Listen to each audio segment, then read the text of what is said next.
Tanaka, tu fais un test de perception. Ouf, t'entends des bruits de pas. Qui viennent de...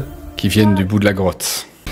Cette vidéo incroyable vous est offerte par la Guilde des Narrateurs.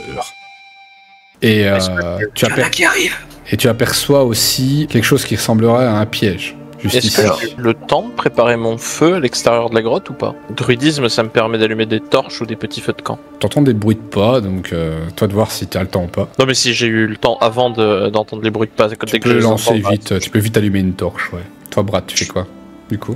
Bah moi je veux venir me cacher ici, en regardant dans cette direction-là. En mangeant sa pomme.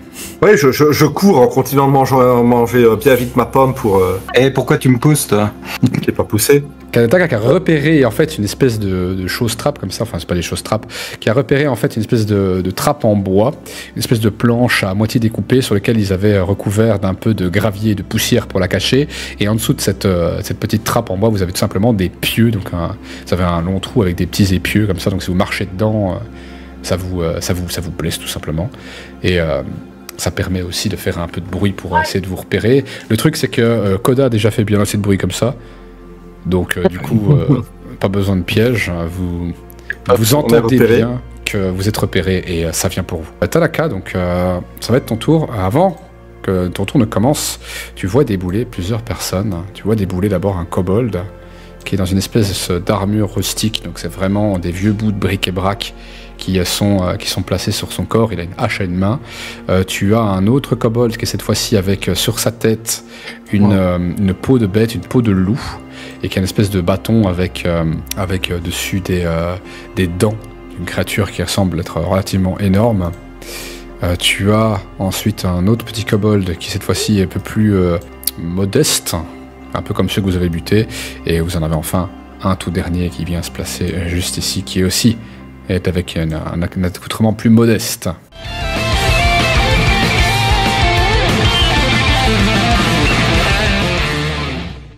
Je prends le premier qui arrive devant. Bah du coup je fonce ici. Ouais. Alors ils sont pas surpris parce qu'ils s'attendaient justement à avoir du combat. Ouais. C'est pas un cours sournois, mais tu peux lancer ton D20. Donc 14. 14. Alors lui en fait je lui transperce simplement le corps de part en part en faisant encore une fente et en plantant mes deux épées simultanément dans son torse. Ouais. Donc quand tes deux épées ressortent, une abondante quantité de sang s'en sort, et bien sûr le kobold tombe à terre. Celui-ci est donc Dai Saidai. Alors c'est ensuite au tour ici de ce kobold qui s'avance vers toi. Oui. Et alors il dégaine sa hache et il essaye de te lacérer sur la tête. Tu esquives effectivement. Donc tu arrives à esquiver le coup de hache en faisant une espèce de pirouette arrière. Alors ensuite tu as ce deuxième kobold qui est ici, qui prend son bâton, il fait un signe avec sa main, et puis il fait un espèce de cri strident, et tu commences à avoir des petites étincelles qui sortent de ses doigts, et tu vois un trait de feu qui sort un peu comme un long warm, un long dragon très fin de feu qui sort de ses doigts, et tu prends 2 de dégâts brûlants. Tu peux faire fais un petit jet de dextérité. Ouais. Donc ça fait 17. 17. Donc tu prends pas feu, donc tu arrives à pas te prendre feu. C'est déjà une bonne chose. Ensuite, c'est le tour de cet archer ici. Il va essayer de tirer sur Koda. Donc il dégaine son arc. 11. Du coup ça touche. Donc la flèche est décochée. Et il se prend aussi 2 dégâts. Donc il y a une flèche qui se plante directement ici dans le flanc de Koda, qui perd une petite quantité de sang. Pas une blessure qui est mortelle, moyennement. Et enfin, pour terminer, c'est tout. Hein. Du coup, c'est le tour de Brad. À toi de jouer, Brad. Moi, je vais courir ici. Voilà, comme ça, on le prend. Voilà, en tenaille. Je ne sais pas si ça apporte un bonus. Normalement, quand tu as 2 ennemis, 2 alliés, tu peux apporter ton aide, mais alors ça te prend un tour. Mais là, je peux mettre les attaques sournoises, non? Quand on est en tenaille. Ouais, quand t'es en tenaille, tu peux mettre une attaque sournoise. Ouais. Ça peut piquer. On a remis derrière. Faut encore qu'il survive à la merde d'attaque. Ouais. Vas-y. Je crois qu'il survivra. C'est critique.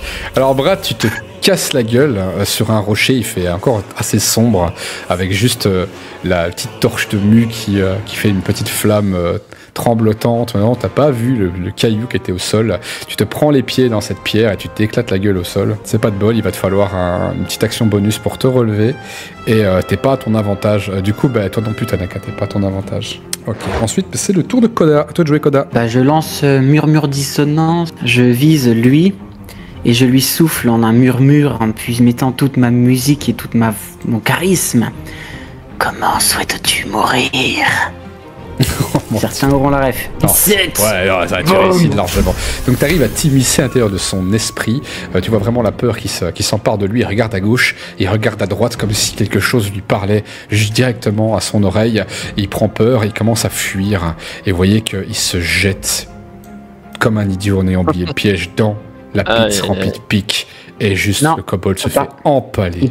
Toi de jouer. Je vais sortir de ma planque et décocher une flèche sur lui. Hein. Vas-y. Oh, enfin un jet qui ressemble à quelque chose. Oh, bah ça c'est pas mal ça. 4 de dégâts, ok. Donc t'as vraiment une flèche qui se plante comme ça. J'ai lancé un des 20.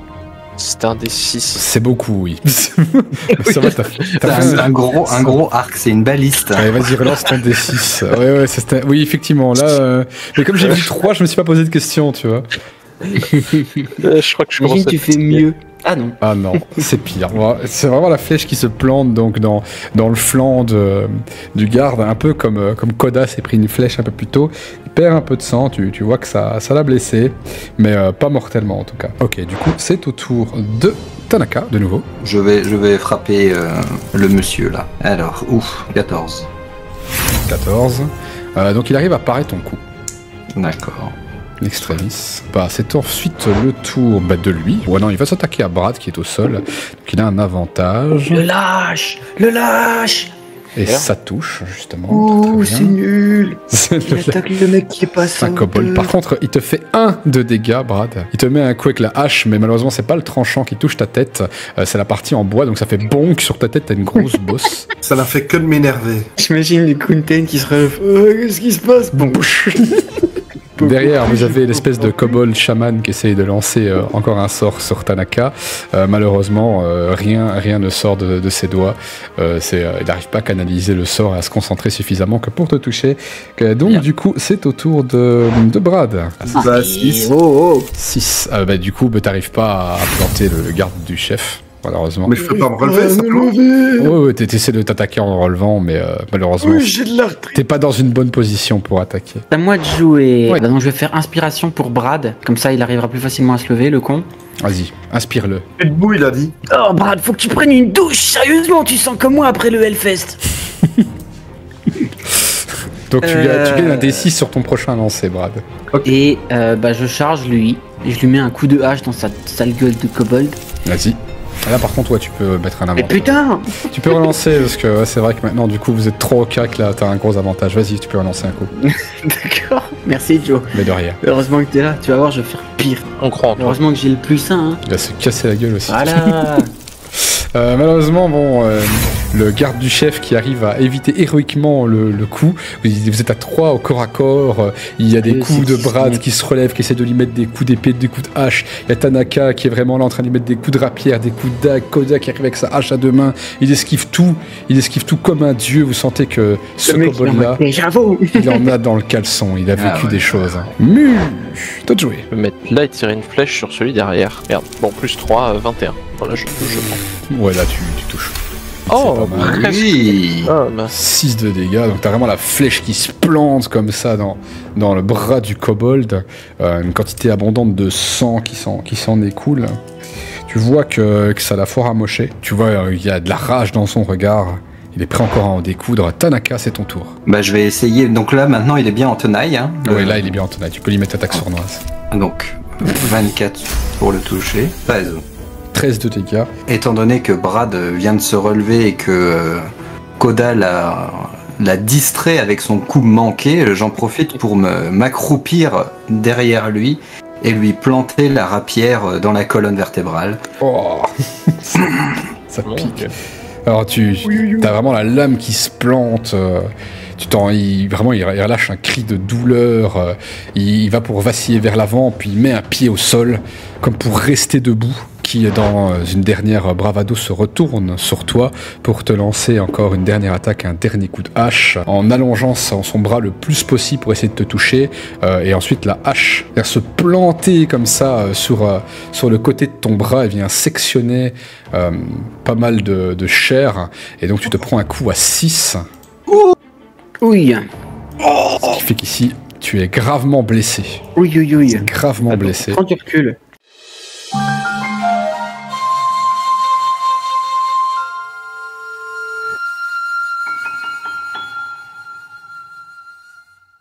Lynn, prenez tous du recul, je lance onde de choc. T'as le chef kobold derrière qui voit son ami de longue date qui est fortement blessé. Il va lancer encore un sort pour essayer de l'aider. Vous voyez de la lumière qui émane du bâton du chef kobold et vous voyez une partie des blessures du garde qui commence à se refermer. Malheureusement, les blessures sont trop importantes que pour qu'elles se referment complètement et c'est le tour de Brad. Donc, si je me déplace, il a une attaque d'opportunité, lui. Oui. Non, tant pis, j'encaisserai l'attaque, s'il faut. Je me déplace ici et je m'attaque au chef, du coup. Donc il voit que tu te déplaces, il essaye justement une attaque d'opportunité pour essayer de te toucher. Malheureusement, il est trop blessé, il a perdu beaucoup trop de sang, il commence à perdre connaissance. La hache part assez loin de te toucher, donc part vraiment assez loin de ton visage. Tu l'entends juste faire du vent comme ça dans tes cheveux, mais rien de plus. Et t'es au corps à corps maintenant du chef kobold. Ah, mes cheveux. Il a failli découper, ce serait con. Impératif. Oui, c'est ça. Oh là là. Mais c'est pas possible. T'arrives pas à les le dés toucher, sont contre nous, ça dès qu'il s'agit d'être bon. ça t'a beaucoup trop distrait, ce coup de hache, cette esquive a fait comme... Trop inquiet pour mes cheveux. Trop inquiet pour mes cheveux. L'Oréal, parce que les barbares le valent bien. L'Oréal. Je suis pas un barbare, je suis un guerrier. Et c'est le tour de Koda. Ah oui, mais non, t'avais plus 6 avec l'inspiration de Koda. Ah oui, c'est vrai. C'est vrai, t'avais plus 6 avec l'inspiration de Koda. Donc en fait, inspiré par l'insulte sur ton odeur alors que tes cheveux sont impeccables... Plus 6 ou plus un D6 Plus un D6 ou plus 6, attends. Ah non, c'est un D6. C'est plus un D6. Ça fait 10. Ça fait 10. Malheureusement, c'était pas assez inspirant, donc t'arrives pas à le toucher. Yeah. RIP, mais bien essayé quand même. Du coup, c'est à Koda. Vas-y, Koda, à toi de jouer. Ok, je vais inspirer Mu. Ok, ça marche. Qu'est-ce que tu lui dis pour l'inspirer, tiens? Si tu rates l'adversaire, je te défonce. Ah, la bonne Je crois pression. que ça va lui mettre la pression suffisamment. Du coup, Koda, t'essaies de frapper? Alors, coup de hache. Donc 15 et 7. Resté. Heureusement, même s'il est fortement blessé, il arrive à parer le coup quand même. Il bloque ta hache avec sa propre hache et arrive à dévier le coup sur le côté. C'est le tour de Mu. Alors, je vais me déplacer au corps à corps et lui mettre un coup de bâton à deux mains. 11, 14. Ah, je crois qu'il n'y en a aucun des deux qui passe. T'essayes de... Ah, mais j'ai l'inspiration bardique. Ouais, plus 6. Donc avec plus 6, tu peux relancer un D6. 6. Donc ça va, avec ça, t'arrives à 20. Donc t'arrives à lui mettre un coup de bâton, ça fait 7. Alors t'arrives à lui planter le bâton dans la plaie, comme ça. Et tu tournes le bâton comme ça, ce qui fait que voilà, l'artère qui arrivait encore plus ou moins à retenir le flot de son sang n'en est plus capable. Il se vide de son sang et tombe au sol sur les genoux. Et il reste à genoux, mais le buste droit avec sa hache en main. Et il perd conscience. Et tout doucement, il se fait emporter par la mort. Il s'est battu bravement quand même, ce brave kobold. Et c'est au tour de Tanaka. Donc je vais reculer là. Peut nous traverser. Voilà. Je peux pas, je vais mettre là. Avec son ami qui est tombé au sol, vous voyez le chef kobold qui pousse un cri vengeur. Et il essaye de... Ouais, ça ressemble plus ou moins à ça, effectivement. Le mec il gueule 8. Il lance un sort en direction de Brad, mais Brad arrive à l'esquiver. Comme ça, donc t'as vraiment un trait de feu qui passe encore proche de toi, Brad, mais t'arrives encore Du coup, ça m'a cramé le cul de Mu. Oh merde. T'arrives à l'esquiver avec brio. Le sort va s'écraser sur les parois rocheuses de la caverne. Et c'est au tour de Brad, justement. C'est à toi de jouer. Et ça gueule. Je l'attaque, hein. Pouah, c'est presque un coup critique. Quasiment. Quel vieux. Mais ça ne l'est pas. Alors, ça fait 10 dégâts. Vraiment. Et il lève son bâton pour tenter de me lancer un sort. Moi, je frappe avec ma hache dans son bâton pour le dégager. Et puis, je lui mets un D6 Sparta dans la tronche pour le balancer dans les pics derrière lui, en fait. Il vient s'écraser avec son pote dans les pics, venant se vider aussi de son sang. Et la vie s'efface petit à petit de son regard. Oh, c'est difficile de lui faire les poches à lui. Vous avez, vous avez vraiment un amoncellement de cadavres au sol, du sang partout mélangé à l'eau. Vous avez vraiment ce petit ruisseau comme ça qui passe à l'intérieur de la grotte. Et après on se rend compte qu'en fait ça vient de Tanaka. Merde. Qui est plus rouge de sang que brun d'eau, de boue plutôt. Donc un massacre, un véritable massacre. Qu'est-ce que vous faites maintenant que ce combat est terminé? Je crois aussi qu'on a oublié de prendre des bandages à l'auberge. Ouais, et moi j'ai oublié de changer mes sorts au dernier repelon, du coup j'ai pas pris de sort de soin, j'ai vraiment chié dans la colle. Donc vous explorez un petit peu la grotte, vous repérez plusieurs zones. Vous avez ici une petite carte qui est juste, enfin une petite zone de stockage qui est juste ici. Dedans, rien de bien particulier, hein, juste quelques babioles qui ont été volées par les kobolds. Vous avez principalement de la nourriture hein, qui a été piquée. Si vous passez cette porte qui est juste là, derrière vous pouvez voir la fameuse famille. Alors dans la famille vous avez la mère qui a été capturée, vous avez le père aussi qui a été capturé, qui sont toujours en vie. Par contre vous avez l'enfant qui est au sol gisant. D'ailleurs je vais me bouger parce que je suis au niveau du cadavre. Vous avez l'enfant qui est là au sol et qui gît, qui a été apparemment abusé et usé, hein. Et voilà, par les kobolds, et ensuite tué tout simplement. Donc malheureusement, c'est une victime de plus pour le village. Il n'y a que ces personnes-là. En discutant un peu avec ces personnes, vous vous rendez compte qu'il y avait certainement des gens avant eux dans les cages, mais on ne sait pas du tout où ces gens sont passés. Alors justement, hein, les clés sont ici au niveau du petit coffre qui est juste là. Donc là, vous avez les clés des cages qui vous permettent de sortir ces gens de leur cage, tout simplement. Ouais, c'est une réussite. Et pourquoi là il y a un étang là? En fait, la fameuse caverne rouvre ensuite vers l'extérieur. Il y a en fait une petite zone dans la roche au creux de la montagne où justement il y a une petite zone boisée, mais rien de spécial. Juste un endroit. Pourquoi il y a une salle d'école ici? Quoi? Alors, si tu veux un peu le lore de cet endroit, alors en fait avant c'était une ancienne mine et cette mine a été abandonnée par les humains. Dedans ils avaient fait une petite chapelle qu'ils avaient taillée directement dans le roc pour prier leur dieu. Donc il y a une petite chapelle parce que en fait ils travaillaient là, ils vivaient là et ils priaient là aussi. Moi je priais. Il y a moyen de transformer ça en salle de concert? Tu peux faire un petit concert, mais je pense que Tanaka n'a pas l'humeur pour... Mais non, mais pas maintenant, mais tu vois, genre envisager à l'avenir une salle de concert un peu underground, littéralement. Envisager à l'avenir, effectivement. Et c'est littéralement underground, ouais, effectivement. C'est ça. Un petit peu. Underground. On appellerait The Kobold Cavern. Et du coup, j'imagine que vous retournez au village avec non, moi je me barre, je reste là. Il va en faire. On tente de ranimer l'enfant. On fouille quand même les cadavres, etc., les coffres, tout ce qu'on peut trouver. Hein, vraiment, la mère, tu fouilles son cadavre. Non, mais non. Pas tant qu'elle est vivante. Mais Est-ce qu'on aurait pu sauver l'enfant si on n'avait pas attendu la nuit? Non, c'était déjà condamné, c'était déjà fini pour elle. J'aurais pu râler et dire, voyez, j'avais raison, on aurait dû y aller en bout. Alors il fallait pas poser la question au MJ et le dire de toute façon. Le cadavre est un peu froid, tu sens que voilà, c'est déjà mort depuis pas mal de temps. Et la rigidité cadavérique s'est déjà installée, donc tu sens que c'était un peu tard. Alors en fouillant les corps sur le chef et le garde, vous trouvez une petite quantité d'or, donc vous trouvez 15 pièces d'or. On partage entre nous. Que vous répartissez un peu comme vous le sentez. Vous savez quoi, je vais en faire divisé par 4, 4, 8, 16. Je vais dire 16 pièces d'or, comme ça c'est plus facile à diviser. Merci Joe. Voilà. L'armure malheureusement du garde est pas adaptée du tout pour un humain, et en plus elle est faite de briquet de broc, donc elle n'est pas récupérable malheureusement. Et dans les caisses vous avez de la nourriture, un peu de marchandises. Si vous prenez un petit peu de temps pour les revendre au marché, il y a peut-être moyen de vous en faire un petit peu de sous aussi, éventuellement. Mais après bon, vous pouvez pas porter 1 milliard de caisses, hein. Vous êtes 4 et un blessé. Expérience, personne ne veut de la marchandise d'un tiflin. Donc vous revenez au village avec... Ouais, moi je prends quand même le bâton du kobold là pour m'aider à marcher et m'aider à rentrer au village aussi, quoi.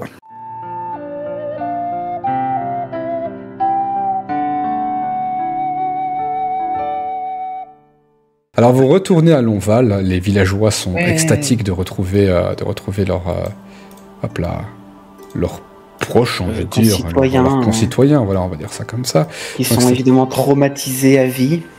Vous avez aussi le maire de Longval qui vous reçoit et qui vous serre la main en vous remerciant. Merci, merci, aventurier.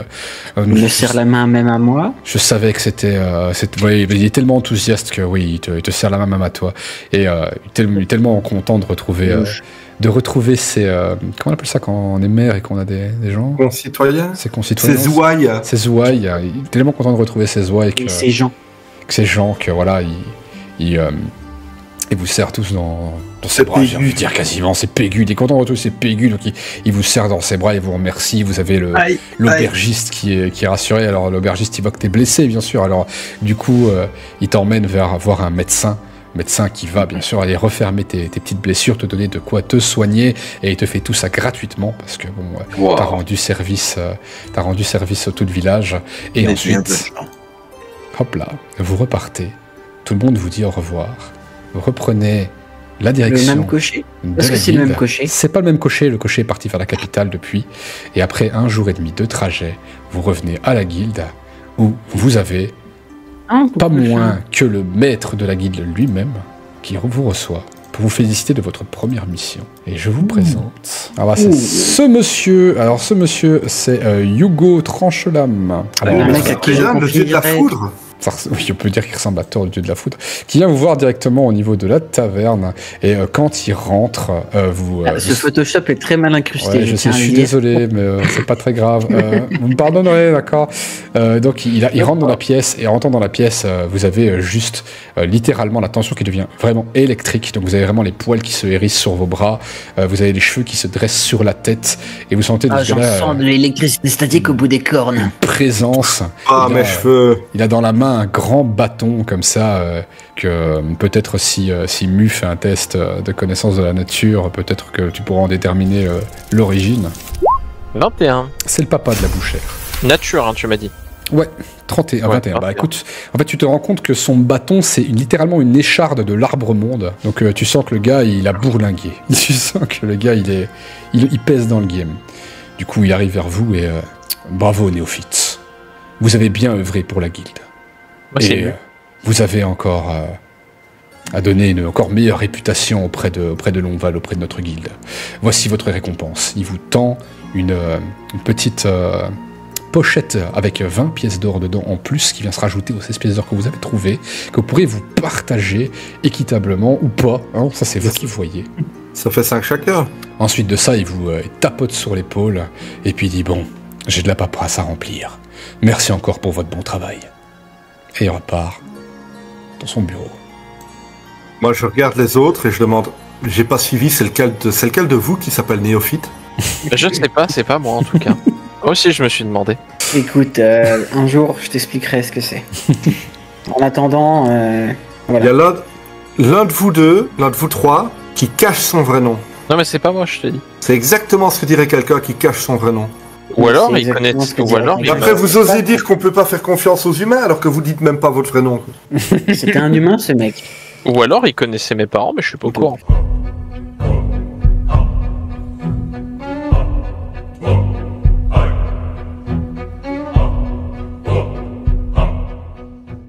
Voilà, est-ce que vous partagez équitablement l'argent? Bah oui, non. Pas c'est de l'or, mais... Ça prend en prendre un peu plus, mais bon. Bah, c'est-à-dire qu'à un moment, ça va me gonfler d'avoir de l'argent sur moi, mais vu qu'on est obligé de payer nos 2 pièces d'argent par jour, je préfère avoir du rab. On va retirer tout ça d'ailleurs ici, tant qu'on y est. Alors effectivement, donc, si vous séparez chacun la portion de thunes, vous avez chacun 9 pièces d'or. Et comme vous avez voyagé pendant 1 jour et demi, 2 jours et demi, donc ça fait 3 jours, encore un jour sur place, 4 jours pour une temps de soigner Tanaka, donc 4 jours, donc vous retirez chacun 8 pièces d'argent de votre thune. Donc vous rajoutez 9 pièces d'or et retirez 8 pièces d'argent. On tombe à 0. 0 pièces d'argent. 0 PA, ouais. Alors, 1 pièce d'or, c'est 10 pièces d'argent, donc si vous voulez faire le transfert, vous pouvez. Je connais plus mon alphabet, moi, monsieur. Je connais plus, moi. Il y a trop de monstres dans ce livre. Kobold, voilà. Donc, un kobold, c'est 25 d'XP. Vous en avez battu 10, ça fait 250 d'XP. Ouais, c'est 300 le niveau 2. Il y a l'enquête aussi, tout ça. Ouais, peut-être que le MJ... Il y a le voyage, il y a la surveillance la nuit. Oui, Voilà. le loup qu'on a fait fuir. Ouais, on a Joe, fait la garde. Et puis... Joe, si on va tous mettre un pouce bleu sur ta chaîne, ça compte ou pas? Ouais, allez. Don de chips au MJ, bien sûr. C'est ça. Allez, on va... Je te mets un commentaire par tranche de 100 XP. Oh Moi. là là. Bon, allez, on va dire que vous tombez à 300 d'XP grâce au beau jeu. Si je sub à ta chaîne, Joe. Ce qui fait que vous pouvez mettre un petit son style Doink. Je suis niveau 2. Alors... Niveau 2, ça change quoi du coup? Vous pouvez mettre Des 300 points de vie. Oui, vous allez gagner plus de points de vie, effectivement. Putain, je suis mis niveau 25. Mais vous pouvez vous mettre 300 points d'expérience sur votre fiche et vous pouvez vous mettre tous niveau 2. Vous inquiétez pas pour les calculs des points de vie, vous en faites pas pour les calculs des nouveaux sorts et tout, etc. On le fera un autre jour parce qu'il est déjà minuit 20 et je pense que vous êtes fatigués, les enfants. Totalement. Ouais, il faut aller se coucher. Bah attendez, on va terminer là-dessus. J'espère que cette vidéo vous aura plu. J'espère que ce petit jeu de rôle vous aura plu aussi. Je vous donne rendez-vous au prochain épisode. C'était la guilde des narrateurs. Et des aventuriers. Au revoir. Ciao. Ciao. Offre un like au youtubeur, n'oublie pas de t'abonner, n'oublie pas de t'abonner. Oh, oh. Offre un like au youtubeur, n'oublie pas de t'abonner.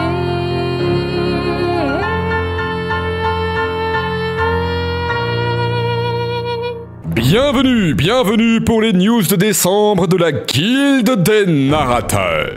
Quentin Clément a terminé toutes ses séries parallèles et se focalise maintenant sur une seule série à la fois. Et il lance le tant attendu narratif sur Bannerlord, qui raconte les aventures du fils de Cadwell Fenkadar. Puisse-t-il être victorieux? De son côté, Maenlorn avance progressivement sur ses tutos sur projets zomboïdes. Et il démontre leur efficacité sur son dernier let's play narratif avec Dale Ondos, un vétéran américain dans son épisode sur la dure réalité qui montre à quel point le monde de projets zomboïdes est cruel. Pour info, son prochain tuto sera sur la cuisine. À la cuisine! De son côté, l'UIC avance dans Valheim. Et le deuxième boss sera bientôt vaincu. Sa série narrative sur Sea of Thieves, par contre, touche à sa fin. Le dernier épisode est prévu pour ce 28 décembre. Et chez votre humble serviteur, Joe et Bros, on vous propose le jeu de rôle de la Guilde des Narrateurs. Un jeu de rôle qui se passe sous Roll20, avec les règles de Donjons et Dragons 5e édition. Venez donc retrouver Quentin Clément, Likata, l'UIC, Pledgehunters et moi-même dans cette aventure incroyable. Shinaz enregistre la seconde partie des aventures de Svein. En attendant sa sortie, la partie 1 a encore certaines branches qui ont été peu visionnées. Tentez donc de participer à cette aventure interactive sur Crusader King 3. Et dis-moi, est-ce que t'aimes ça les gros camions? Parce que Tardot a sorti une nouvelle série qui débute avec l'histoire de l'ascension de la Black Tard Company sur le jeu Alaskan Road Truckers. On peut aussi voir la fin de la première saison des Chroniques de Kenshi. La suite sera en 2024. Quant à Likata, il travaille sur la suite de sa série sur Skyrim. D'ailleurs, petit moment nostalgie, mais cette série aura bientôt 2 ans. Le temps file à une vitesse. Et en parlant de Skyrim, Blade Chanteur concocte de son côté 2 nouvelles séries. Les aventures d'Arkia la Dwemer et de Dorian le Barde. Quant à la série principale sur Bjorval, l'enfant de dragon, elle reprendra début janvier. Et voilà, c'était les news de la Guilde des Narrateurs. Bon épisode.